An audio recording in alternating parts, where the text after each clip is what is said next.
तो भाई जो लोग कह रहे थे बाइकआउट से कुछ नहीं होगा, तो देखिए बाइकआउट से क्या हो रहा है। ये एक स्टोर की पिक्चर है जहाँ मैं ग्रॉसरी करने गई थी, तो वहाँ पे जो नेस्कैफ़े कॉफ़ी है वो लगी हुई है सेल पे। तो वो आपको लालच दी जा रही है कि आप जो है ना सेल से इन चीज़ों को ग्रैब करें, पर यहीं आपके ईमान का इम्तिहान है कि आप ये ख़रीदेंगे कि नहीं ख़रीदेंगे।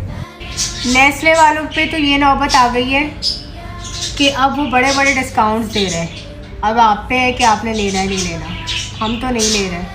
और यकीन माने वहाँ जितने भी लोग थे ना, वो इन सेल वाले आइटम्स के पास से गुज़र भी नहीं रहे थे, और टच करना तो दूर की बात है। एक और कारनामा देखिए, चाय की पत्ती के साथ आपको दूध की लालच दी जा रही है कि ऑल पर्स देंगे। कभी मिला है आपको ज़िंदगी में हमने ग्रॉसरी करी और हमें चाय की पत्ती के साथ ऑल पर मिला हो?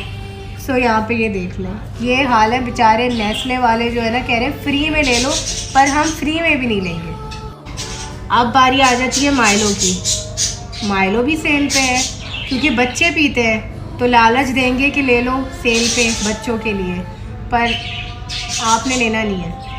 सर्दियाँ आ रही हैं तो स्ट्रैटेजी चेक करें, जॉनसन्स के प्रोडक्ट्स पे भी सेल लगा दी है, तो आपके चकमे में हम आने वाले नहीं हैं। और यहाँ देखें लिखा हुआ क्या है, ज़रा गौर करें क्या लिखा हुआ है।